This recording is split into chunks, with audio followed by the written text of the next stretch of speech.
ٹوپیاں رکھی ہوتی ہیں پلاسٹک کی ہوں یا دوسری، اس حوالے سے یا نہیں، زمین آسمان کا فرق ہے جی. پلاسٹک کی تو ٹوپیاں جو ہیں وہ تو ایک سمجھ لیں ایک بندے کو جوکر بنانے کے لیے. اب اتنی دفعہ اس چیز کو ہائی لائٹ کیا گیا کہ اب لوگوں نے مسجد میں اچھی والی ٹوپیاں رکھنی شروع کر دی ہیں، وہ تبلیغی جماعت والی سخت والی وائٹ. یہ ہے کہ وہ کچھ عرصے بعد کوئی ایک دو بیچ میں سے چوری بھی ہو جاتی ہیں، تو وہ والی ٹوپیاں اگر مسجد میں رکھی ہوئی ہیں تو بہت اچھی بات ہے. انڈونیشیا ملیشیا کے اندر تو ایون انہوں نے مسجد میں تہمد رکھی ہوئی ہیں، باہر سے لوگ آتے ہیں تہمد باندھ کے نماز پڑھتے ہیں.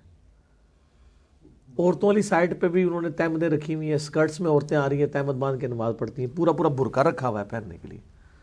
تو اس طرح لوگوں کو اگر فیسیلیٹیٹ کیا ہوا ہے کسی نے تو اس میں مطلب اچھی بات ہے. یہ بدعت میں تو نہیں آئیں گی چیزیں، یہ نہیں بدعت نہیں آئیں گی. کیوں بدعت آئیں گی؟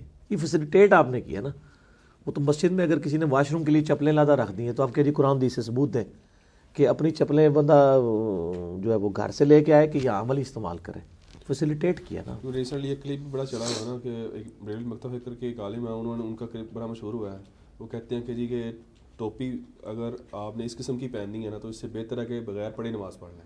نہیں وہ تو میں نے بتایا کہ احمد بریلوی صاحب کا فتویٰ ہے اگر کسی کو ننگے سر نماز پڑھنے میں مزہ آتا ہے تو وہ ننگے سر پڑھے. تو انہوں نے اس سے بڑی بات کی ہے.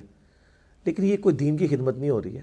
لوگوں کو سنت کی ترغیب دلانی چاہیے بجائے کہ ٹوپی دے اندر ہی پوری مصیبت ڈال دی ہے. ٹوپی نہ پہننے والے جو ہیں وہ ٹوپی کے دشمن بنے ہوئے ہیں، ٹوپی پہننے والے جو ہیں لوگوں کو زبردستی پڑھانے پہ تلے ہوئے ہیں. دونوں ایکسٹریم کے اوپر ہیں. میں تو اہل حدیث کے ساتھ ایگری نہیں کرتا ہوں اس مسئلے میں. سخت رویہ ان کا.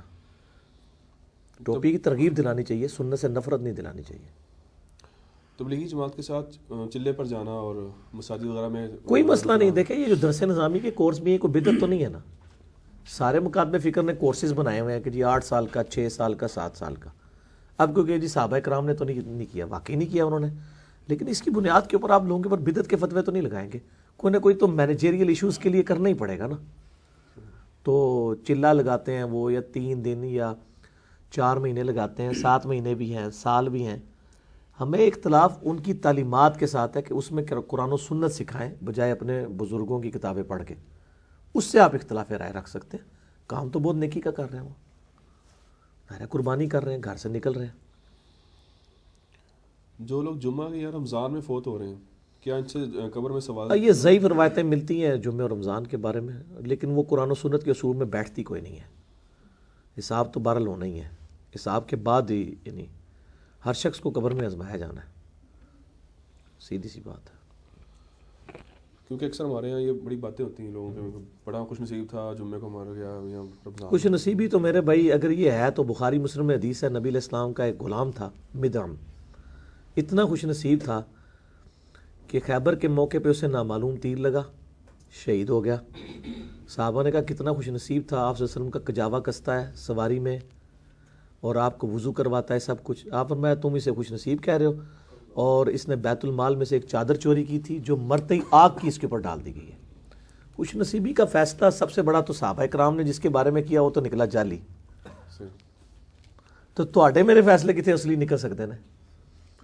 صحابہ کرام نے بڑا صحیح فیصلہ کیا کہ بھئی حضور کا خادم ہے، کلمہ گو ہے، مسلمان، سب کچھ ہے. وہ تو مسئلہ ہی کچھ اور نکل آیا، وہ تو عذاب میں تھا.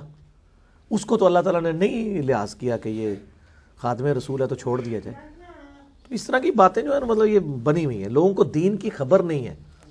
میرے بھائی اگر کوئی خانہ کعبہ شریف میں طواف کعبہ کرتا ہوا بھی مر جائے وہ اپنے مال کے مطابق اٹھایا جائے گا. اس کی یہ چیز اس کے اعمال کی مطلب وہ اگر یہ چیز ہو تو نبی علیہ السلام کئی بار مقروض کا جنازہ لایا گیا بخاری مسلم میں حدیث ہے. آپ نے فرمایا میں نہیں پڑھتا، قرض ادا کرو اس کا.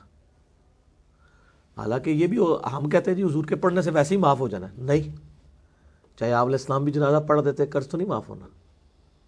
تو یہ لوگوں نے خود سے ہی دین بنایا ہوا ہے. یہ دین کا مزاج ہی نہیں ہے. اسی لیے میں کہتا ہوں کہ لوگوں نے دین کا مزاج سمجھا ہی نہیں ہے. دین میں یہ چیزیں نہیں ہیں جو لوگوں نے سمجھی ہوئی. ادھر تو میرے بھائی ننگی تلوار ہے.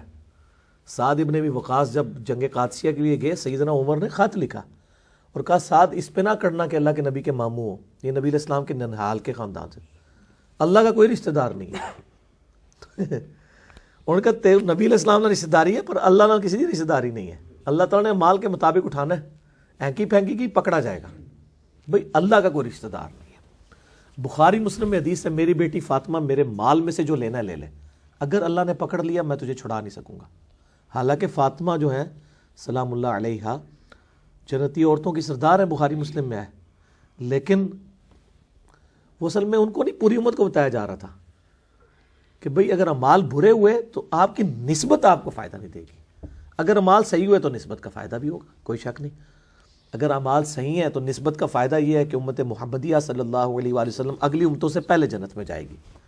لیکن اگر کوئی کہ میں ہے حضور دا غلام ہاں تو جب تک میں جنت ہی نہیں بڑھنا ادو تک کوئی اور نیک کسی نبی کا امتی جنت میں نہیں جا سکتا، تو یہ تو نہیں ہوگا۔